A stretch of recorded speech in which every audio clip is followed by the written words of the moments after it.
les bambins, j'espère que vous allez bien, en tout cas moi ça va nickel. On se retrouve aujourd'hui pour les huitièmes de finale retour de l'Europa League Conférence avec 8 rencontres au programme pour le 13 mars qui sont les suivantes: Cercle de Bruges contre Białystok, Lugano contre Celje, Rapid de Vienne contre Borac Banja, Djurgården contre Paphos, Victoria Guimarães contre Betis de Séville, Fiorentina contre le Panathinaikos Athènes, Legia Varsovie contre Molde et enfin Chelsea contre Copenhague. Voilà, n'hésitez pas à venir nous rejoindre sur le site VIP, les réseaux sociaux. Tout est à l'écran et en description. N'hésitez surtout pas à mettre vos pronostics, vos critiques positives ou négatives, votre petit pouce qui va bien pour faire monter la vidéo le plus haut possible. Et n'oubliez surtout pas de rejoindre la communauté car on vient de dépasser les 19 400. Merci encore. On attaque par le Cercle de Bruges contre Białystok au match aller. Les Polonais se sont imposés 3-0, prenant une énorme option car le Cercle de Bruges ces derniers temps c'est plutôt très compliqué. Ils sont 13e de Jupiler League. Ils sont sur actuellement 8 matchs consécutifs sans victoire avec quand même 3 défaites et 5 matchs nuls. Et ils viennent surtout de s'incliner 2 fois consécutivement en Pologne comme je vous l'ai dit et à la maison dans le derby de Bruges contre le club de Bruges. Ils vont jouer contre une équipe polonaise qui a un peu surpris son monde en mettant autant d'écart avec le club belge. Ils sont seconds de leur championnat à 2 points du Lech Poznan. Ils sont actuellement sur 3 victoires consécutives, 2 en championnat contre Katowice et Wisła Łódź sans prendre de but et donc contre les Belges avec 3 clean sheets consécutifs, ce qui est vraiment très intéressant. Rappelons que dans les 5 derniers matchs, toutes compétitions confondues, une seule mauvaise note, c'était l'élimination en coupe de Pologne contre le Legia Varsovie. On pourra quand même remarquer que les Belges ne perdent quasiment pas à la maison, font énormément de matchs nuls, perdent que de petits matchs à droite et à gauche. Et quand ils s'imposent, c'est souvent courtement, donc je verrai une victoire 1-0 des Belges. Et je verrai la combinaison double chance 1N et moins de 3,5 buts sur le match avec une cote 1,82. On poursuit avec Lugano contre Celje. Le club suisse est actuellement 4e de son championnat avec une défaite malheureusement ce week-end contre Zurich alors qu'ils étaient légèrement en train de remonter la pente car ils ont eu de mauvais résultats, surtout à l'extérieur où ils n'arrêtent pas de perdre, toutes compétitions confondues. Ils sont actuellement sur 5 défaites consécutives. C'est une formation qui s'était qualifiée directement pour les 8e de finale de cette C4. Ils vont jouer contre une équipe de Celje qui n'a perdu qu'une seule fois sur les 5 derniers matchs, toutes compétitions confondues. Ils ont surtout gagné à la maison, mettant même à 9 buts en championnat contre l'équipe très mal classée. Ils viennent de se faire accrocher ce week-end contre le 7e du championnat à la maison. À l'extérieur, par contre, c'est peut-être un peu plus compliqué car sur les dernières rencontres, ils n'ont gagné qu'une seule fois. C'était à l'APL Nicosie, justement, lors des 8e de finale barrage retour. Sinon, c'est beaucoup de matchs nuls et quelques défaites à droite et à gauche. Et on notera surtout que lors de la saison régulière de C4, ils avaient été totalement inexistants en déplacement. Donc sur ce match-là, je verrai Lugano s'imposer 2-1. Et je verrai le plus de 1,5 but pour l'équipe suisse à la maison avec une cote 1,66. Le match suivant est le Rapid de Vienne contre Borac Banja. Les Autrichiens sont 6e de leur championnat, assez mal classés. Une seule victoire sur les 5 derniers matchs, toutes compétitions confondues. Le seul petit point positif sur cette série est ce match nul obtenu en Bosnie-Herzégovine. Du côté par contre des Bosniens, ils sont actuellement seconds de leur championnat avec 6 points de retard sur le premier Zrinski.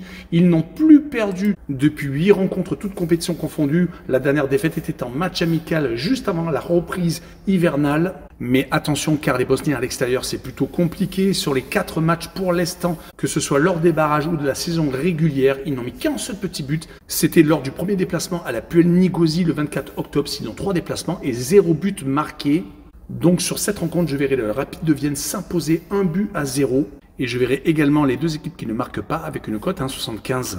Le match suivant est Djurgården contre Paphos. Les Suédois n'ont pas encore repris le championnat, ils sont encore dans la trêve hivernale. Ils enchaînent les matchs amicaux. Ça leur donne du rythme, mais peut-être pas assez, d'où leur défaite 1-0 en Chypre à Paphos. Ils vont essayer donc de renverser la situation pour se qualifier pour les quarts de finale. Du côté de l'équipe chypriote, ils sont en tête de leur championnat avec 1 point d'avance sur l'Aris Limassol. Ils n'ont qu'une seule défaite sur les 5 derniers matchs, c'était contre l'Omonia Nicosie, sinon c'est 3 victoires, 1 nul et 1 défaite. Et ce match gagné contre Djurgården est vraiment très important. On rappellera que lors de ces 4 réceptions en C4 cette saison, c'est 3 victoires et 1 seule défaite contre Victoria Guimarães. Du côté de Paphos, par contre, une seule victoire, c'était chez les Moldaves de Petrocub. Après, ils ont perdu que 3-2 à la Fiorentina et ont accroché 2 matchs nuls à Lugano et à l'Omonia Nicosie. Sur cette rencontre, je verrai une victoire de Djurgården 2-0 et je verrai le draw no bet et le pari remboursé 6 matchs nuls avec une cote à 1,90. Et on enchaîne avec le Victoria Guimarães contre le Betis de Séville, le 6e du championnat portugais contre le 6e du championnat espagnol. Guimarães a accroché le Betis au match aller faisant 2 buts partout. Ils ont enchaîné avec une victoire contre Boavista en déplacement. Actuellement, ils sont très compliqués à jouer. Ils sont sur 7 matchs consécutifs sans défaite. Mais par contre, pour obtenir une place en Coupe d'Europe via le championnat, ça va être compliqué. 12 points de retard sur le Sporting Braga qui est 4e. Ils espèrent aller le plus loin possible dans cette compétition. Ils vont jouer contre une équipe du Betis qui a certes été accrochée au match aller, mais qui reste sur 4 matchs sans défaite avec 3 victoires et un nul. Ils viennent de s'imposer contre Las Palmas à la maison. Et rappelons que le 1er mars, ils avaient battu le Real Madrid à la maison. Et ils ne sont au championnat qu'à 3 points de Villarreal qui est 5e et pour l'instant barragiste pour la C1. Mais sur ce match-là, je verrai bien un match nul, un but partout. Et je verrai le away no bet et le match nul remboursé 6 victoires du Betis à l'extérieur avec une cote à 1,83. La rencontre suivante est la Fiorentina contre le Panathinaikos Athènes. La Fiorentina vient de s'incliner 2 fois consécutivement. Déjà au match aller contre les Grecs, 3-2.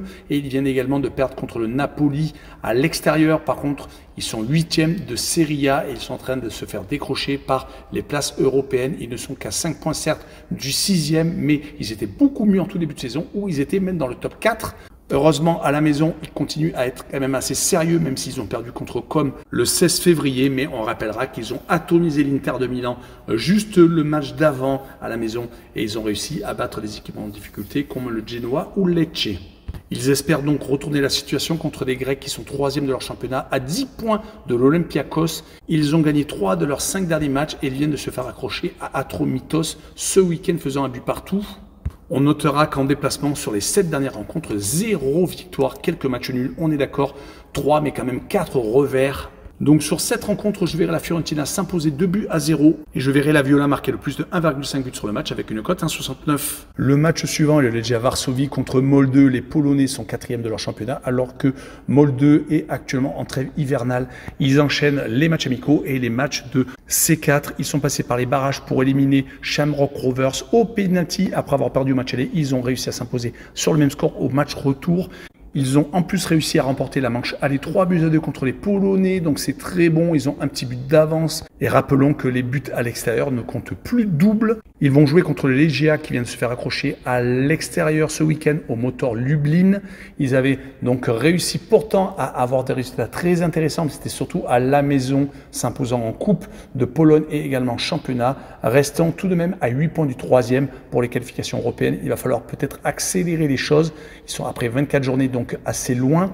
Ils ont tout de même 2 visages, un à l'extérieur qui est plutôt compliqué, 6 matchs sans victoire, par contre à domicile, ils sont plutôt très solides, 6 matchs consécutifs sans défaite et surtout 5 victoires consécutives.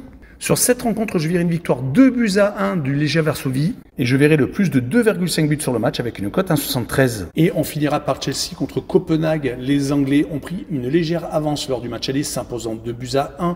Ils vont essayer bien entendu d'augmenter leur écart car on ne sait jamais contre une équipe de Copenhague qui a une certaine expérience européenne, qui est plutôt compliquée à jouer quand elle se déplace. 3 matchs consécutifs sans défaite, 2 victoires et un petit match nul. Ils sont seconds de leur championnat avec 1 point de retard sur Midtjylland. Du côté des Anglais, c'est 3 victoires consécutives, 2 clean sheets en première ligue contre Southampton et Leicester City, 2 équipes qui sont pour l'instant relégables en première ligue. Et donc ce succès 2-1 contre Copenhague, ils ont eu de gros passages à vide. Rappelons qu'en début de saison jusqu'à d'ailleurs début janvier, ils étaient carrément sur le podium, voire même à la seconde place et ils se sont totalement écroulés, perdant beaucoup de matchs, que ce soit à domicile ou à l'extérieur. Par exemple, ils ont perdu 2 fois contre Brighton et à Aston Villa en milieu février. Mais sur cette rencontre, je verrai une victoire de Chelsea 3-1 et je verrai les 2 équipes qui marquent avec une cote à 1,87. Voilà, on en a fini avec cette vidéo. N'hésitez pas à venir nous rejoindre. Ciao les bambins!